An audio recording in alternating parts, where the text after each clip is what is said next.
Okay, boys, it's time to talk about the new AI shenaniganry that has been going on this week. Apologies in advance if you got cringed by the thumbnail.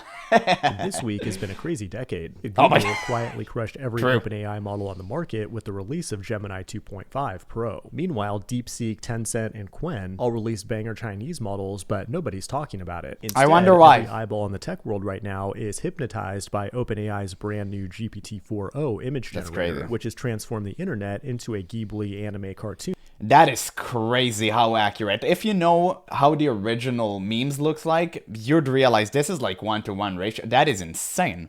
That is so accurate. It actually makes me fear for the future. This is absolutely wild. Nightmare. This is exactly the AI dystopia that Senpai The meme. Miyazaki, creator of the Ghibli animation Oh, studio, tried to warn us so about good. years ago when he said, quote, "I am utterly disgusted. If you really He want knew. to make creepy stuff, you can go ahead and do it. I would never wish to incorporate this technology into my work at all. I strongly feel that this Based. is an insult to life itself." That was years ago, but now this nightmare is in full effect. If you make the mistake of going on Twitter today, Well, at the time, AI was so bad, right? But now you see what it can give us. It's crazy. It's only gonna get better with time, too.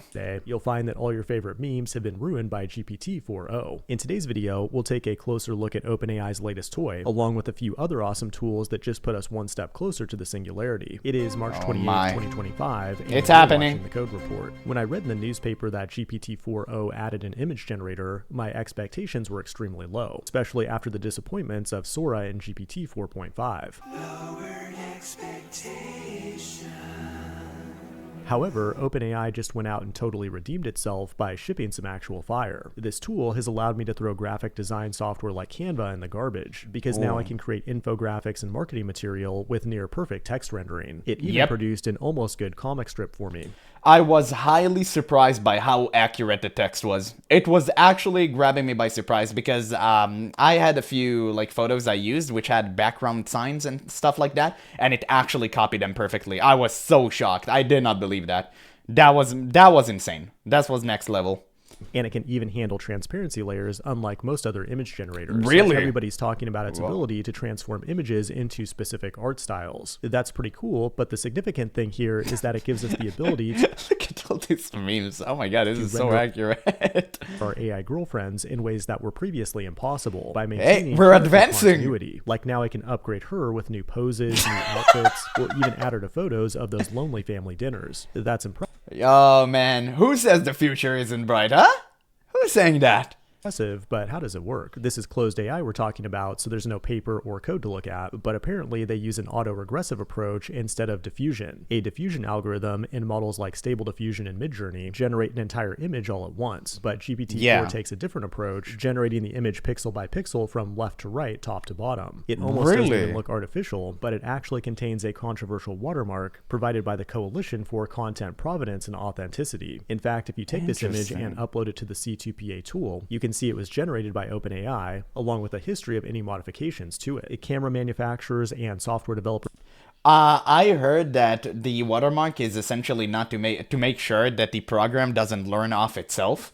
But yeah, I mean, man, that's some advanced stuff. like Adobe are implementing this into their software with the goal of tracking every change that happens to a digital asset like an image. And that, of course, is to keep you safe from misinformation at the expense of your privacy and freedom. And platforms like YouTube and Steam are now requiring people to disclose that they use AI assets in their work. And that brings up a big philosophical question that was first posed by someone with an anime profile picture on the internet. With Slop's Razor, you ask, can you tell it's AI generated by looking at it? If the answer is no, then it's indistinguishable from human work, thus no disclosure is needed. But if you answer yes, then it's visibly slop, and again, no AI disclosure is needed. C2PA is just deep state bloatware, but I digress. If you're poor, the other thing you need to know about is Gemini 2.5 Pro. This new state-of-the-art model from Google actually slaps. Not only is it arguably just as good for programming as Claude 3.7 with a bigger context window, but it's also better than reasoning models like OpenAI o3, and you can actually use it for free right now instead of paying $200 a month for OpenAI Pro. But the problem for Google is that the Chinese are ruining their plans for world AI dominance. DeepSeek just released version 3.1 and it too slaps. Alibaba released Qwen 2.5 Omni, which can see, hear, talk, and write thanks to its new Thinker-Talker architecture. Then Tencent released T1 one to compete with DeepSeek, and ByteDance, the company behind TikTok, released DAPO, an open source reinforcement learning system for building large-scale large language models. We're currently living... Wait, so we're literally having a Cold War of open AI systems? Is that where we're at right now? Man, I thought it's gonna take way longer than that. We're 2025 and already we're this far? Oh my, okay. That is kind of impressive. But yeah, generally speaking about all the pictures AI, I think that image generator is actually insane, and unfortunately it's gonna ruin a lot of artist jobs, and that is so unfortunate because not only it's gonna take so many people jobs, it also gonna take away the value we had for art, because now the market is just gonna be oversaturated with AI images.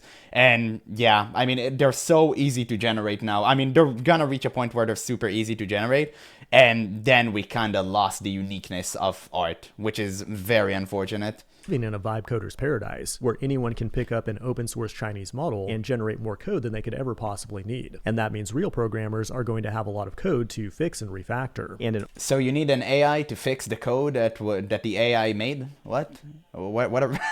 Oh my god. Awesome tool that can help you review all that code is CodeRabbit, the sponsor of today's video. An AI co-pilot for code reviews that gives you instant feedback on every pull request. Unlike basic linters, it understands your entire code base, so it can catch we need the AI to fix the code that the AI wrote. Test coverage. Then it will suggest simple one-click fixes to help you get things cleaned up quickly. CodeRabbit keeps learning from your PRs over time, so the more you use it, the smarter it gets. It's 100% free for open source projects, but you can get 1 month free for your team using the code Fireship with the link below. This is interesting. Thanks for watching, and I will... This is interesting. So I wonder how AI and coding is gonna be like, because what we're gonna do as humans, we're just not gonna have jobs. Everyone's gonna use AI because it's gonna save more money. Essentially, you're gonna have someone that works for free 24/7, right? And he doesn't care. Doesn't need to eat, drink, or sleep. So you'll just have infinite workers. What humans are going to do? That is so weird. But yeah, I mean, I'm not really sure about the code stuff. That someone in the comments will have to explain to me how good that is. But man, whenever I use the image generator, I'm not using it much. I literally use it like 5 times just to kind of experiment with it. Yeah, it was so good. It was so crazy how accurate it was. It actually gave some insane images. I mean, look at that. It's just crazy. It straight up give you full lines of text and it actually works. That is insane. AI can't handle that. I mean, Midjourney AI I have used in my past, and it was good. It was really good, and it obviously evolved since its first version, but it's not even remotely close to this. This is so accurate. We're reaching levels we should not reach, but we're already here, and like, look at that. Insane. It's 1-to-1. It's crazy. It was also super fast. It only took like 5 minutes for it to generate one image. Imagine what you can do. You can make entire series in the future just completely made out of AI. And it's probably not going to be bad.